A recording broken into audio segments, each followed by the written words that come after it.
안녕하세요 여러분, 가을바람입니다. 오늘은 페이스북 주가가 왜 요즘 그렇게 급락하는지에 대해서 한번 같이 살펴보도록 하겠습니다. 우선 페이스북의 최근 주가 트렌드입니다. 일단 월봉으로 볼 경우에는 이제 코로나 급락 이후에 한 150불 정도까지 갔다가 2배 넘게 이렇게 성장을 해줬는데, 이제 일봉으로 봤을 때 최근 고점 대비 10% 넘게 하락한 모습을 보여주고 있습니다. 이제 저도 페이스북에 투자를 하고 있는데, 이제 투자자라면은 이게 왜 떨어졌는지에 대해서 파악을 한번 해봐야겠죠. 그래서 표면적인 원인이 있고 근본적인 원인이 있는데, 표면적으로는 이제 제가 챙겨서 보는 키움증권의 서상영 애널리스트가 내는 리포트에 의하면 개인정보보호정책 변경으로 광고 수익의 불확실성이 부각되었다라는 얘기인데, 이게 무슨 얘기냐면은 애플이 최근에 소프트웨어 업그레이드를 했는데, 이 안에서 그 애플 iOS를 사용하는 사용자가 마케터의 온라인 활동 추적 방법을 제어할 수 있도록 변경했습니다. 그래서 쉽게 얘기하면은 광고 추적 활동을 이제 뭐 동의하시겠습니까? 비동의하시겠습니까? 이런 선택을 해제할 수 있는 기능이 추가가 되어서 이제 이러한 여파가 페이스북에 있을 수도 있고, 또 페이스북이 애플에 있는 고객이기 때문에 또 페이스북도 이 여파를 받아서 광고 비용이 증가할 수 있고, 또는 플랫폼을 통한 정확한 매출 예측 또는 증가가 난항을 겪을 수 있을 것으로 보였기 때문에 고점 대비 10% 가까운 하락을 맛보았습니다. 물론 뭐 황다 사태 이런 거에 대한 하락도 있었겠지만요. 이게 이제 표면적인 원인이고, 페이스북 주가가 급락한 핵심 원인에 대해서 이제 제가 운영하고 있는 단톡방에서 한 분이 추천을 해주셔서 이제 월스트리트 저널에 지금 시리즈로 5개 정도 기사 나온 게 있어요. 페이스북의 문제점이 무엇인지. 그래서 그것을 파악한 내용인데, 첫 번째 슬라이드가 지금 좀 날라갔습니다. 네, 세부적인 내용이 뭐냐면은 X체크라는 이제 뭐 사회적, 문화적 또는 정치적으로 유력한 인사들을 이제 페이스북이 일반적으로 뭐 폭력성, 뭐 음란성 이런 것들을 나타내는 게시물이 있을 때는 그것을 자동으로 AI가 삭제하도록 하는 규칙이 있어요. 근데 여기서 최소 작년 580만 명의 유력 인사들을 면제받도록 하는 X체크라는 프로그램을 운영하고 있다고 합니다. 그래서 2019년에 네이마르, 아주 유명한 브라질 축구 선수인데, 자신을 강간 혐의로 기소한 여성의 누드 사진을 페이스북에 게시하여서 수천만 명이 노출되어서 이 여성이 큰 고통을 얻었다고 합니다. 근데 이게 보통은 원래 일반 사용자라면 삭제가 돼야 되는데, 이 X체크라는 프로그램에 화이트리스트로 등록이 됐기 때문에 삭제가 안 됐다는 거죠. 그뿐만 아니라 트럼프 전 대통령이 난민들을 동물이라고 비하하는 발언도 오랫동안 게시가 돼서 논란이 됐었습니다. 그래서 2021년 5월 감독위원회에서 페이스북은 서면으로 고위급 사용자들을 위한 시스템이 존재한다라고 인정을 했습니다. 하지만 적은 횟수의 결정에 사용되었다라고 이제 변명을 했는데요. 페이스북 대변인은 이 X체크라는 시스템이 더 많은 이해가 필요한 복잡한 내용에 대해 당사의 정책을 정확하게 시행할 수 있도록 하기 위해서 설계했다라고 대응을 했습니다. 그러나 X체크 프로그램 전에도 페이스북은 플랫폼 정책을 위반한 VIP들에게 연락을 해서 위반 컨텐츠를 자체 삭제할 수 있도록 24시간의 이런 자유 시간을 허락해 주었기 때문에 이게 또 논란이 되었다고 해요.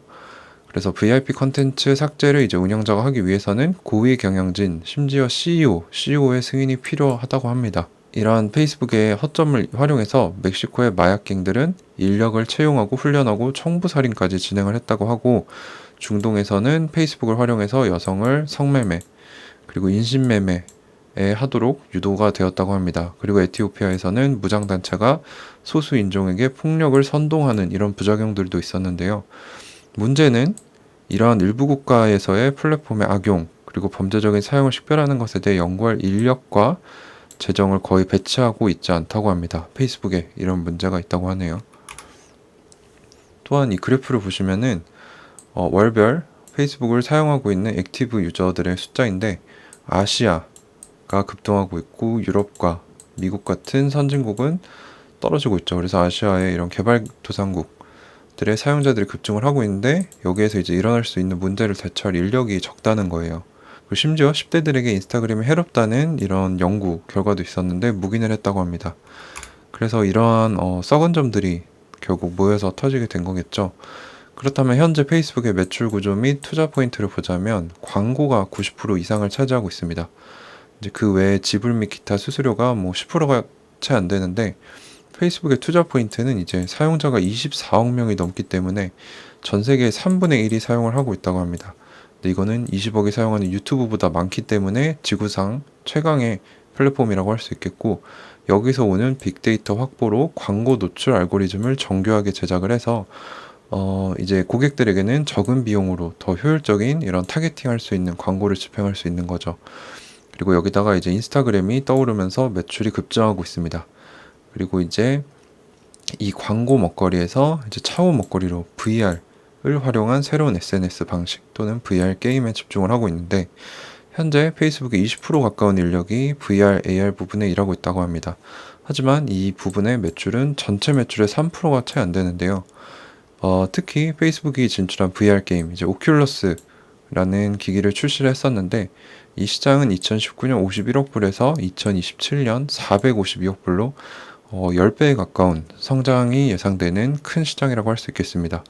그래서 이제 이 광고에서 VR로 이동을 하고 있다. 또한 VR에서 광고를 활용할 것이다 라고 볼 수 있겠는데, 이제 그래프로 보시면은 광고 매출이 92%인데 이거는 이제 2018년인가 2019년 자료고, 현재 보시면 이제 2021년 2분기 광고 매출은 계속 올라가고 있고, 그 외 기타 매출은 지지부진합니다. 그래서 광고로 먹고 사는 회사다라고 보시면 될 것 같고, 최근에 페이북이 스마트 글라스를 내놨죠. 이제 구글의 거랑 비슷한 것 같은데, 밖에 나가서 껴도 이상하지 않는데 딱히 티가 나지 않네요. 그래서 이런 스마트 글라스도 개발을 하고 있는데, 최근에 어제 나온 뉴스네요.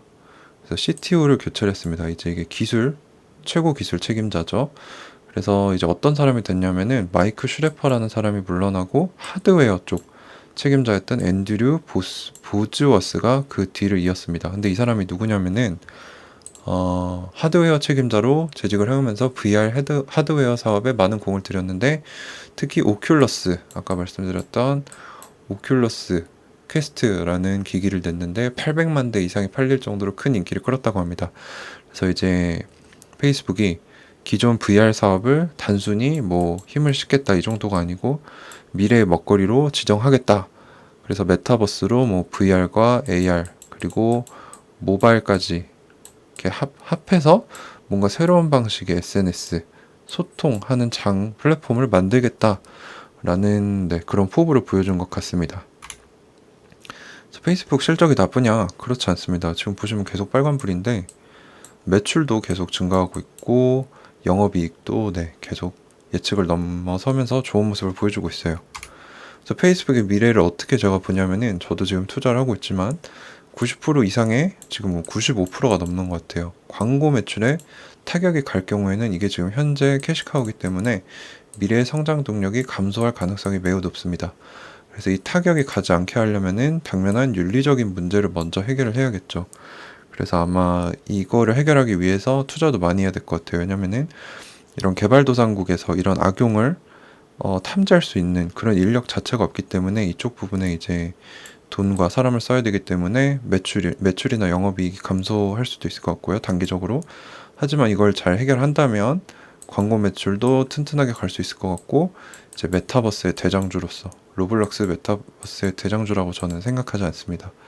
페이스북이 메타버스의 대장주로 등극할 것이라고 생각하고 있기 때문에 이러한 윤리적인 문제를 잘 해결한다면은 아마 미래에도 앞서가는 빅테크 기업이 될 수 있지 않을까 생각을 하고 있는데, 이제 윤리적인 문제가 월스트리트 저널이라는 이런 저명한 언론을 통해서 나왔기 때문에 잘 해결할 수 있을지, 해결해 가는지, 그런 모습에 대해서는 좀 모니터링이 필요할 것 같습니다.